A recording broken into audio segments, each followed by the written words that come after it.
Pemirsa, kembali lagi bersama kami di Halo Indonesia. Yudit Arwenda Arselan meninggalkan karir dan hidup yang mapan untuk mengabdikan diri di kawasan Kumuh Cilincing, Jakarta Utara. Yudit membangun House of Mercy, sebuah wadah bagi anak-anak prasejahtera untuk meningkatkan pendidikan dan merajut masa depan mereka.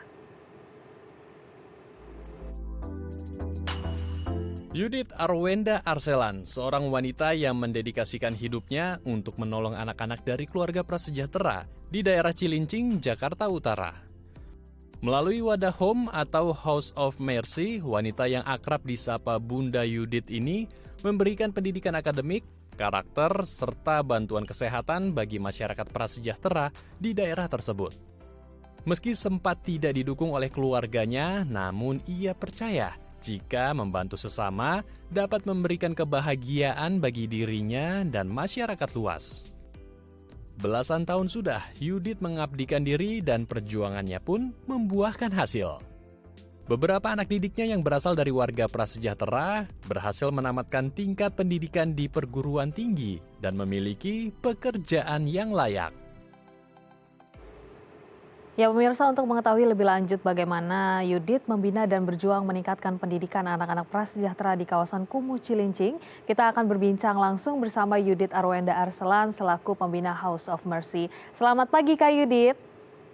Halo, selamat pagi, Mbak. Selamat pagi. Wah, ini tadi kita melihat sedikit dicuplikan bahwa Kak Yudit dengan berani begitu meninggalkan, kemudian rasa nyaman pekerjaannya untuk mengabdi untuk adik-adik di kawasan Cilincing. Dan memang ini hal yang nggak mudah. Tadi kalau kita dengar juga Kak Yudit sempat mungkin dilarang oleh orang tua. Nah, apa yang akhirnya tetap mendorong dan memotivasi Kak Yudit untuk tetap melakukan dan membangun yang namanya House of Mercy? Semuanya awalnya cuma satu sih, Mbak. Saya rasa itu karena panggilan. Sudah panggilan hidup saya, Tuhan panggil saya untuk saya berada di tempat ini. Kalau bukan karena itu, mungkin cuma 1 minggu aja saya udah nggak kuat, nggak betah, saya masih langsung balik lagi pulang ke rumah. Tapi itu semua karena memang panggilan dan karena campur tangan Tuhan untuk memberi saya kekuatan, memberikan hati untuk saya dan komitmen buat anak-anak ini di Cilincing. Hanya itu aja. Oke, jadi memang ada calling begitu ya dari dalam hatinya untuk kemudian Betul. mengajar anak-anak. Apakah Kak Yudit sendiri ini memang punya latar belakang di kependidikan begitu atau memang lanjut saja begitu tidak punya ada latar kependidikan kemudian mengajar anak-anak di sana? Maaf Kak, maaf Mbak, nggak punya latar, maaf. Ya, halo Kak Yudit. Boleh diceritakan kemudian apakah sebenarnya Kak Yudit ini punya latar belakang kependidikan begitu untuk mengajar anak-anak di kawasan Cilincing? Sebenarnya saya sendiri pribadi tidak pernah menyangka hidup saya akan seperti ini.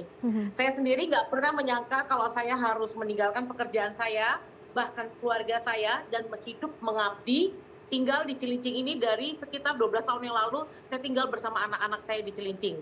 Dan saya nggak ada background guru, nggak ada background apapun untuk bisa melayani atau terutama mengajar anak-anak. Tapi saya percaya gitu, ketika Tuhan panggil, ketika Tuhan memang calling-nya udah manggil siapapun juga, yang penting kita siap dan taat. Dan Tuhan yang akan memperlengkapinya. Dan itulah yang saya alami. Jadi waktu itu ya kebetulan saya juga ada background pendidikan. Saya kuliah, saya SMA, saya kuliah. Dan dari bekal pendidikan yang saya terima selama ini, ya saya salurkan ke anak-anak saya. Jadi saya waktu itu sempat mengajar bahasa Inggris, saya sempat mengajar matematika, tapi matematikanya yang SD ya. Dan kita juga bersama-sama dengan tim mengajar karakter building class untuk anak-anak di Cilincing ini. Dan selama saya tinggal di home ini bersama tim, kami juga memperlengkapi diri kami ikut seminar, kami ikut kursus, bahkan kami ikut pendidikan lagi untuk lebih fokus bisa membina dan mendidik anak-anak ini dan mengajar. Jadi saya dan tim juga ikut aktif ya, membenahi diri, memperlengkapi diri, mengisi diri untuk bisa terus ikut perkembangan zaman ya mengajar anak-anak ini. Itu sih, Mbak. Baik, yang menarik kemudian sebelum akhirnya Kak Yudit dan mungkin teman-teman relawan lainnya ini mendirikan home begitu ya, base camp untuk anak-anak yang bersekolah di House of Mercy. Ini kenapa akhirnya menargetkan untuk mengajar anak-anak di kawasan Cilincing? Apa latar belakang? Apakah memang ada isu-isu mungkin anak-anak di sana sulit mengakses pendidikan atau seperti apa, Kak Yudit? Oke, ini pertanyaan cukup menarik. Jujur ya Mbak, saya tuh nggak pernah dengar seumur hidup saya Cilincing. Saya cuma Oke. tahu Tanjung Priuk, Jakarta Utara. Jadi saya tidak pernah dengar Cilincing. Tanpa sengaja waktu itu saya datang kebetulan saya Nasrani, dan saya datang ke suatu ibadah, dan pendeta saya, pendeta Tumpal, mengatakan itu ada tempat namanya Cilincing. Dan di Oke. sana cukup pendidikannya, anak-anaknya cukup membutuhkan uluran tangan. Ketika saya mendengar sharingnya dari beliau, saya hatinya tergelitik sekali gitu. Saya hatinya tergelitik, ini Cilincing ini apa? Malah saya nanya Cilincing itu apa gitu. Akhirnya Pak Tumpah bilang coba search di Google. Jadi saya waktu itu search dan saya melihat saya melihat di internet tentang Cilincing, dan saya cari tahu. Akhirnya saya datang ke Cilincing. Waktu itu saya ingat sekali, saya datang pertama kali dengan orang tua saya, dengan ibu saya. Saya datang dan saya langsung menemui anak-anak yang memang waktu itu, maaf, banyak di jalanan. Anak-anak ini banyak yang terbengkelai, anak-anak ini banyak, aduh, rasanya nggak sedih, cukup prihatin lah.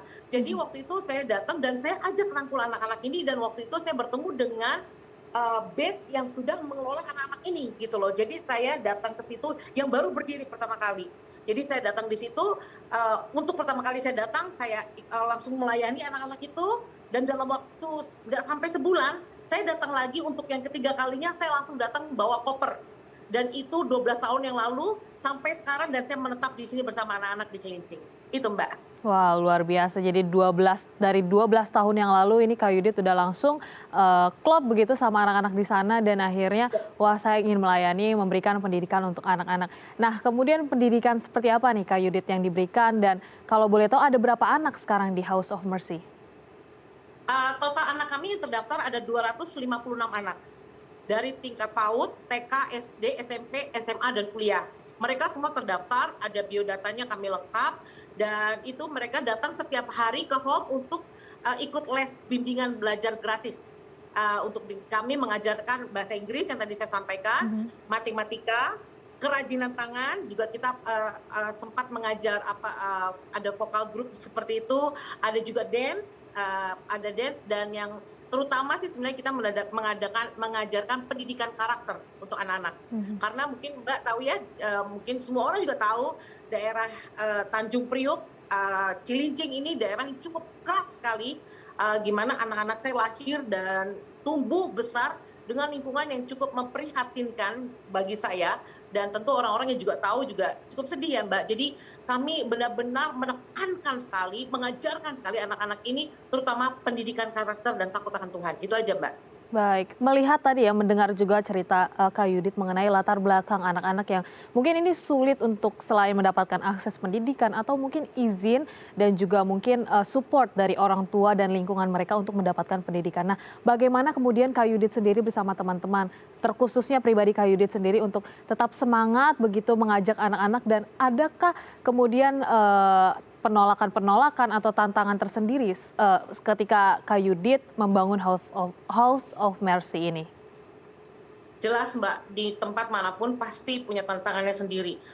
Kalau di tempat kami tantangannya cukup besar karena anak-anak ini banyak yang tumbuh dan besar dari lingkungan yang keras tadi, dan kadang-kadang keluarganya pun pendidikan karakternya juga nggak ada, bahkan mindsetnya mereka pentingnya pendidikan pun itu juga cukup kurang gitu. Jadi tantangan kami ketika anak-anak ini rindu banget, mereka mau banget untuk sekolah, tapi keluarganya tidak berkenan. Karena saya juga cukup mengerti sih kenapa keluarganya itu tidak mau anaknya sekolah atau meneruskan pendidikan yang lebih tinggi, karena mereka lebih anak-anaknya untuk bekerja, untuk membantu orang tuanya. Karena latar belakang orang tua ini ada yang nelayan, ada yang kuli, ada yang buruh, bahkan ada yang tidak bekerja. Jadi anaknya itu dituntut untuk lebih baik bekerja. Buat apa sekolah? mulai bekerja untuk bisa makan hari ini, untuk bisa menghidupi keluarga, membantu orang tua. Nah, memang itu sampai sekarang masih menjadi tantangan besar buat kami. Yang tentunya saya bersama tim mengadakan pendekatan. Kami mengadakan pendekatan kepada orang tuanya, memberi pengertian betapa pentingnya pendidikan. Yang mungkin tidak kelihatan sekarang, tapi lihat nanti bagaimana anak-anak ini nanti bisa menjadi bukan berguna buat keluarga aja, tapi bisa berguna juga buat bangsa, buat orang banyak gitu. Memang ada orang tua yang akhirnya mendukung, ada orang tua yang akhirnya mengizinkan, tapi masih ada juga orang tua yang tetap kekeh anaknya tetap harus bekerja, dan itu memang masih susah ya Mbak ya, masih proses, karena saya bagaimanapun juga walaupun saya ibu kedua buat anak-anak di Cilincing, tapi tetap mereka punya orang tua yang memang kadang-kadang keras. Itu sih Mbak tantangannya. Betul, masih dalam proses yang panjang begitu Kak Yudit ya, apalagi untuk mengubah karakter ataupun mungkin budaya yang sudah tumbuh di lingkungan tersebut. Nah, kemudian tapi dengar-dengar anak-anak dari Home sendiri ini sudah sampai ada yang sarjana. Nah, ini prosesnya bisa sampai ke sana, apakah juga kemudian Home bekerja sama dengan lembaga pendidikan tertentu atau seperti apa nih Kak Yudit? Puji Tuhan Mbak, dengan anak-anakku yang memang mereka sendiri pernah memberi kesaksian, tidak pernah menyangka untuk lulus SMP aja atau lulus SMA aja, mereka nggak pernah terpikirkan, nggak pernah terbayangkan mereka bisa sampai sekolah SMP atau SMA. Bahkan ada anak-anak yang kami adopsi di Home untuk mereka bisa sekolah, karena orang tuanya sudah tidak bisa mengurus anaknya, membesarkan anaknya. Jadi kami adopsi, tinggal di Home, tinggal di Base Camp Home bersama saya dan tim. Dan kami sekolah mereka sampai kuliah, sampai akhirnya mereka berhasil. Dan puji Tuhan sampai saat ini ada beberapa anak yang memang sudah menjadi sarjana. Ada yang sudah menjadi bidan, ada yang sudah menjadi sarjana komputer, ada yang jadi sekretaris eksekutif, dan juga ada yang menjadi tentara. Dan ada juga anak kami yang sudah menjadi sarjana fashion ya, fashion business yang sudah dapat beasiswa. Dan tentu saya maupun tim maupun Home nggak bisa sendiri Mbak. Jadi kami merangkul sahabat-sahabat Home yang donatur untuk menjadi orang tua asuh buat anak-anak kami, akhirnya mereka bisa dapat sampai pendidikan tinggi. Namun puji Tuhan juga ada anak-anak kami yang prestasi sekolahnya baik, mereka akhirnya bisa mendapat beasiswa penuh waktu kuliah. Itu juga ada Mbak. Dan ya memang saya bersyukur banget lah Mbak ketika saya bisa menghantarkan anak-anak saya ini melihat mereka pakai baju wisuda dengan anak-anak yang jalanan yang kadang-kadang mereka hidup di jalanan, bahkan ada yang memakai obat terlarang, ada yang keluarganya PSK yang macam-macam gitu Mbak, dan saya bisa menghantarkan mereka itu, wah itu amazing banget, saya bisa melihat bagaimana anak-anak saya berdiri di depan seorang yang di pinggir jalan tapi bisa akhirnya menjadi seorang sarjana, itu luar biasa sekali, puji Tuhan. Wah, kami sangat mengapresiasi sekali ya ini gerakan yang juga dan juga panggilan tadi yang juga sudah Kak Yudit kemudian bangun Home begitu ya. Sampai kita melihat bahwa Kak Yudit sendiri terharu dengan perjuangan dari Kak Yudit dan teman-teman ini, kami sangat mengapresiasi, kami sangat-sangat berharap gitu tokoh-tokoh seperti Kak Yudit kemudian muncul lagi, mungkin anak-anak yang Kak Yudit bimbing kemudian menjadi pengganti Kak Yudit dan meregenerasi nilai-nilai yang mungkin dan semangat yang mungkin selama ini Kak Yudit tanamkan. Terima kasih sudah menghadirkan cerita inspiratif dan juga semangat untuk kami bisa melanjutkan semangatnya Kak Yudit nih. Semoga Kak Yudit juga tetap sehat dan salam untuk teman-teman dan anak-anak di House of Mercy. Terima kasih Halo Indonesia, terima kasih Dai TV, semangat! Semangat! Ya pemirsa, jangan kemana-mana, usai jeda kami akan menyajikan informasi dalam bahasa Mandarin. Tetap bersama kami di Halo Indonesia.